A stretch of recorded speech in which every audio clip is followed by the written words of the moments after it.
Page 2, Downton Abbey Theme. Theme from a TV series or some such thing. I have a process I go through when I learn a piece of music, and that's what I use in these videos. So just bear with me. I'm going to go through that process. Hopefully, along the line, you'll pick up stuff you can use. First thing I do is I look a piece over. I want to know about how long it is. This thing is 2 pages long. Now, there's a repeat sign, but still, it's 2 pages of music to deal with. Okay.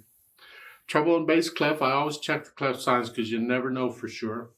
There's no sharps or flats in the key signature, so this is either in the key of C major or A minor. If I look at the end, this is sort of an A minor chord. I'm guessing this is an A minor. I do that because this tells me which scales and arpeggios to practice if I'm not going around the circle of fifths. Because normally when I practice scales and arpeggios, I do it like I had to do it in college, and that is I just go around the circle of fifths. I take a new key signature each week, and I work on the scales and arpeggios for that key signature. Well, in this kind of thing, you may not be going around the circle of fifths. Therefore, you just work on the scales and arpeggios in the key signature the piece is in. So this means you do the scale and arpeggio for C major and A minor. Yeah. As far as 1 octave, 2 octaves, or whatever, that depends on where you are and how well you can do them. Don't push it. You don't need to spend a lot of time on scales and arpeggios, just a little bit each day. And then the time signature is 6/8 time, which explains all the eighth notes everywhere. And these are just broken chords. You look at the first 2 measures, it's just an A minor chord on the second version. And basically what this is throughout is broken chords. So rhythm-wise, it's not a problem. Notice there are accents over some of the notes. Starting in the 3rd measure, you have it.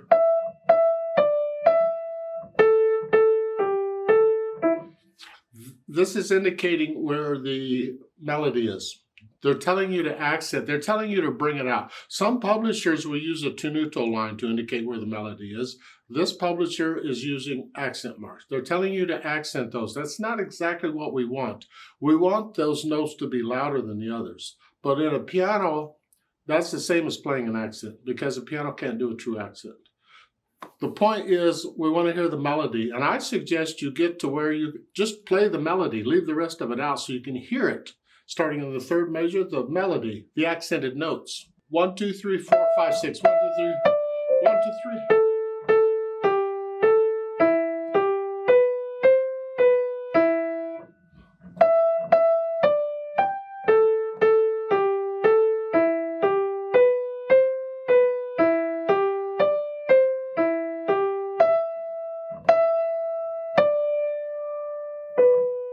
You get the idea. That's the melody.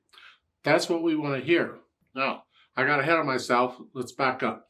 In the process I do, once I've looked it over, and then I make sure I have the fingering and the rhythm down okay for each hand.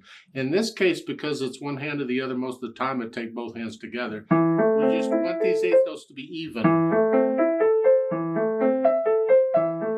And you don't have to worry about bringing out the melody or any of that right now. We're just notes, rhythm.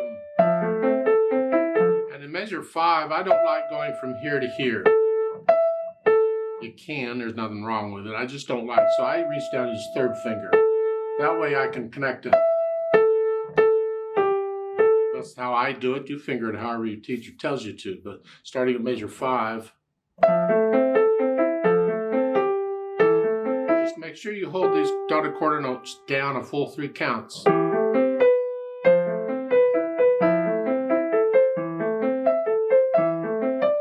And the whole thing is kind of sort of done that way. Now the last line, starting at measure 33, you're up here, treble clef here, and you have an AVA above the staff that takes it up an octave. So instead of here, so instead of here, you're up here. You're finishing it up there. Now once I have the notes and the rhythms and fingerings worked out, then I add the articulation, and this is the accents. And these curved lines on these measures, these are slurs. Connect them. Don't separate them. No, connect these all the way through.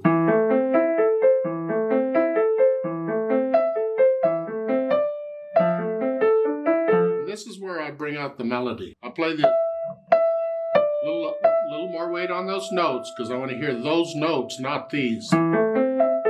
Don't go.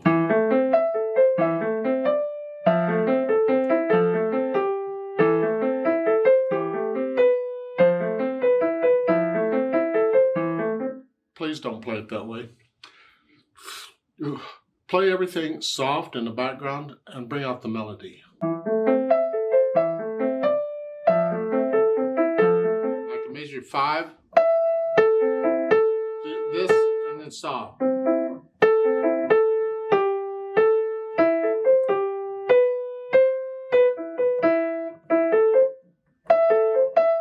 We want to hear the melody. Really, that's about all the articulation they give. It's pretty connected. Then I add the dynamics. Start out moderately soft, mezzo. Now you're going to go up to loud. You have to remember in music in general, they don't always put the articulation and dynamics exactly where they go. You got to let the music tell you where it goes. And here, the third measure, it's the melody that's loud. That's loud. So everything else got to be in the background. So at the beginning of the measure, I'm only about a moderately soft to moderately loud there. And then I come up.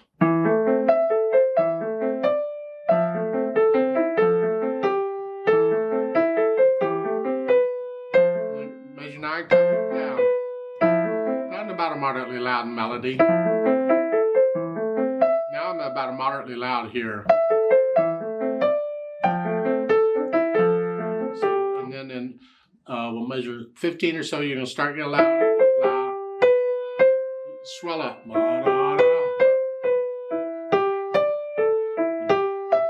You go up and down as you do it. That's the melody. Everything else stays out of the way. Measure 29. You're moderately soft here.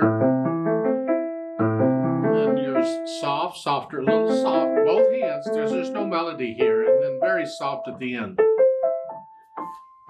And slow down and hang on to the last note. You're kind of fading out. And then once I have an idea of the dynamics, I think about the speed. And this is fast. We want the...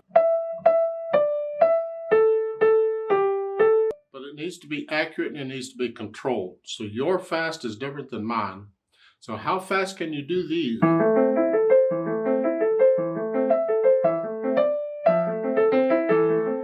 Fast can you make these eighth notes run evenly? And they should be really soft in the background. We don't want to hear them, really. We want to hear the melody. That's what we're after. So if you're fast as that,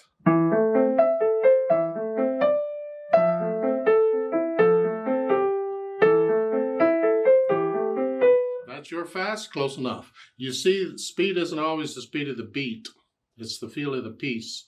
And in 6/8 time, you got all kinds of things going on. There's possibilities everywhere. It could be the speed of the eighth note. 1, 2, 3, 4, 5, 6. 1, 2, 3, 4, 5, 6. 1, 2,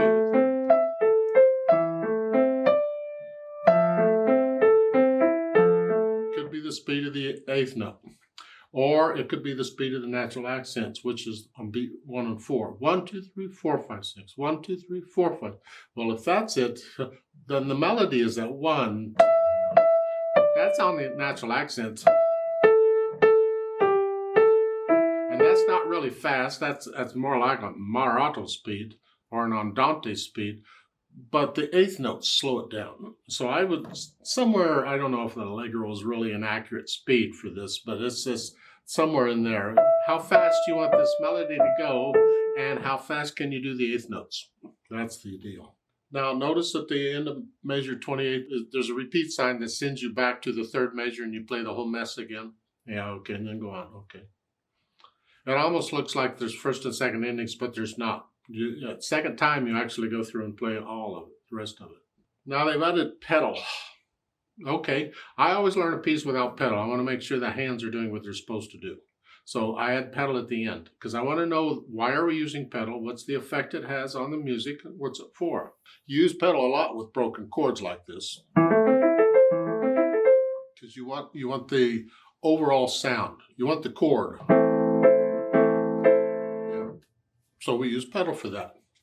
And they're pedaling it pretty much every measure. You're changing it, I guess starting at measure 3, they're changing it with every measure. Well, okay, I don't know if I like that or not, but we can try it out. You listen to it. Do you like that? If you do, fine. If not, we adjust the pedal. Now, because the notes go by so quickly, you pretty much got to put the pedal down with the note. Otherwise, you'll miss it. And then when I change the note, it's pretty much when I play the note. Otherwise, I'll miss it. And third measure.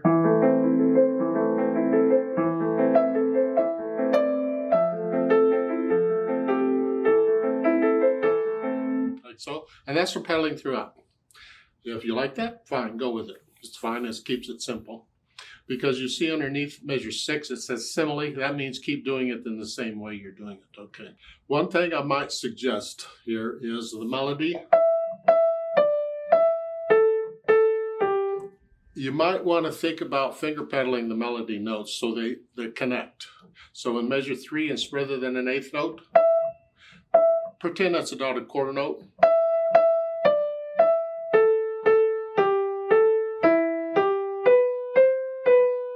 So you feel this melody through. It's not written that way to keep it simple for you. Other publishers would write it that way. So I'm going to go ahead and hold it. Even though the pedal is doing it, I can feel the melody at the fingers better.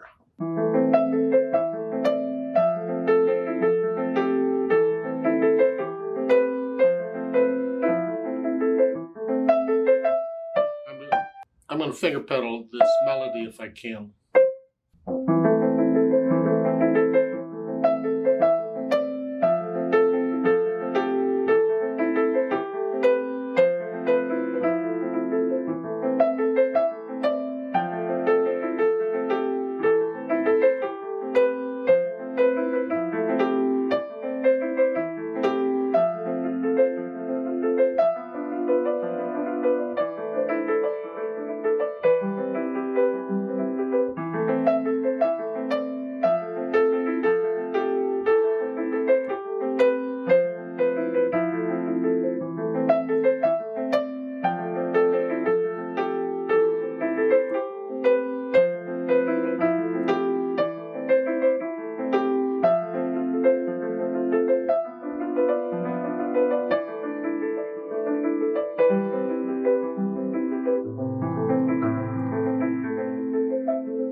At the end, because this dies away and there's a fermata, if you want at that last note at the end, because you have all this sound coming here and you play that at the end and you want it to die away, what you can do is let the key up, keep your hand on the key, just let the key up so you're not pushing it down anymore, and then slowly lift the pedal, and that lets the damper slowly touch the strings and the sound slowly dies away. If you have an electronic piano, some do, some don't, you have to test it. But if it doesn't, you just turn the volume down slowly. What we want is the sound to die away. We don't care how you get it. Now, a couple of things on interpretation here. For the pedaling, if you would like to lose or clean up the melody a little bit, then you need to change the pedal on some of the notes. Problem is, if I change it like measure 4, I lose the notes in the right hand. So I lose that harmony in the background. I don't want to do that.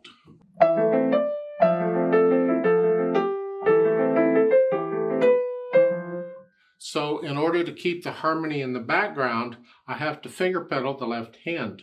I just hold the notes down after I play them.